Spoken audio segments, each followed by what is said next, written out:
the new Minecraft mini games, the battle. They just came out recently, like I don't know, 3 days ago. So I went into it and I was sort of investigating it, checking everything out. It's actually really cool. I got the DLC. I'm gonna put some gameplay up of that pretty soon. But today, what we're looking at is all the secrets and all the collectibles inside the starting room.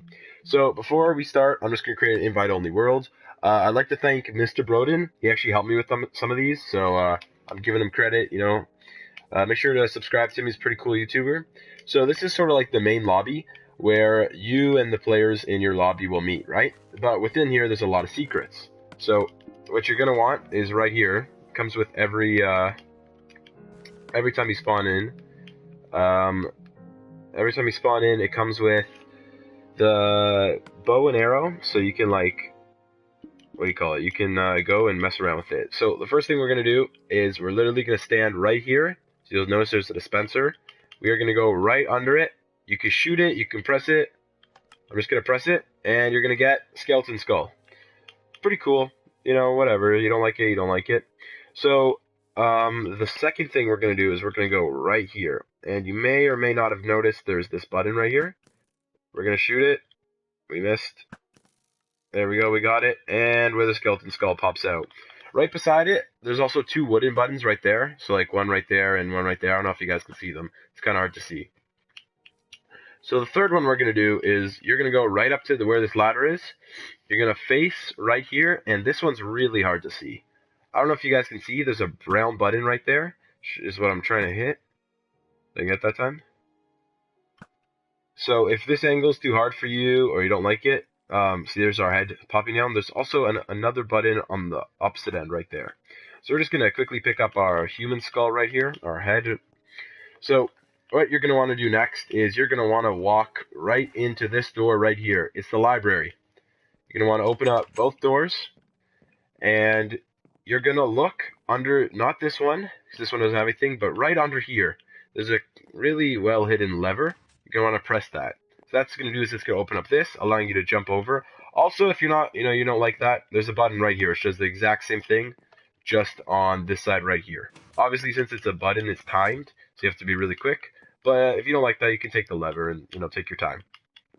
So you're going to want to go up here, and there's fireworks here, right? So you can go, cool, pretty cool, Now, the important part here is you're going to want to look right here. Here you've got a diamond sword facing downward to the right-hand corner. You're going to want to remember that, because that's going to be very important later. You can jump off, you can, I don't know, mess around, right? So then you're going to want to go to this door right here, open it up, and head on upstairs. Going to want to switch this diamond sword to diagonally downwards. That's your first step.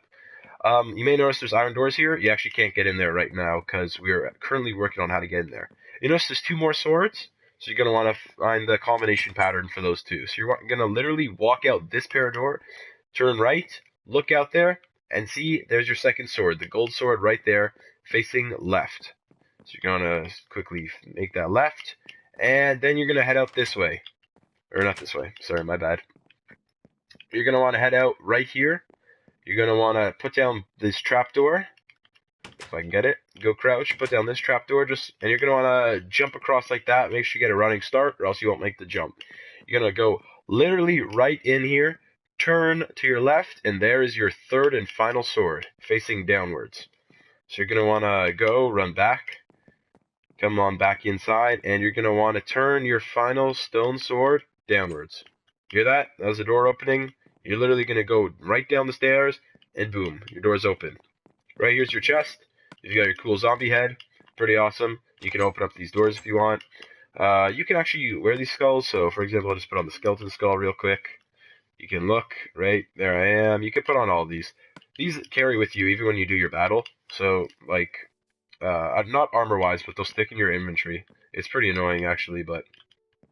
So what you're going to want to do next is you're going to want to open the third and final door, or your second and final door, which is actually this one right here.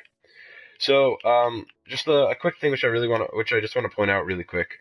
So you saw me launch the fireworks in the library, right? Which is cool, you like fireworks, great. You can also make the jump from here, it's just a little harder, right? Cool. So if you do a little bit of parkour, you just go right here, right past this painting where we found the iron.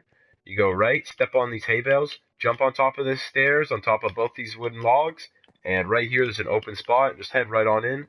Here's your lever. You can look at it from here, you know, you like the view, or you can stand right here and just check it out. Whoops, I fell. Whatever, you get the point. You get to look at fireworks. Pretty cool. Stu's stations. So now we're going to open up our third and final door. So what you're going to want to do here is you're going to want to go all the way back up here. Back up, you should be pretty much familiar with this area by now. You're going to want to make this jump for the third time, and you're going to want to stand right inside this painting. It's hollow.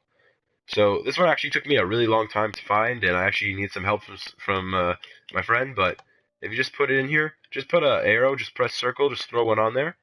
Notice how it doesn't click back, whereas if you take it back, step on it, it'll click up. That's not good. You just throw a little arrow on there, you know, that way you can do your thing. You want to jump down, and you want to head straight forward towards this chest, turn left, and right here, actually, I'll just show you. You've got iron bars here, and you've got this lever. It took me a while to figure this one out, but you simply step here, hit the lever, and you're all good. And you heard that? That was this door opening. So you got a nice little viewing area here. I don't know, whatever. You can look out there, or you can go up these stairs. And as a reward for completing your final one, you got some nicely colored carpets, an emerald block, and you got your final, last but not least, creeper skull, creeper head, whatever it's called. So thank you everyone for watching.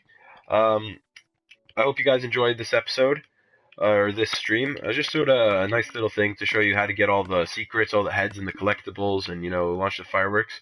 So if you're ever in an online lobby with any of your friends, you can show off, show them that you know all the knowledge, and you can get all the heads, which are pretty cool. But yeah, guys. So I'm gonna end it here. Thank you everybody for watching. Hope you enjoyed. I'm gonna be playing some of the Hunger Games pretty soon. Thank you everyone for watching. Forest P out.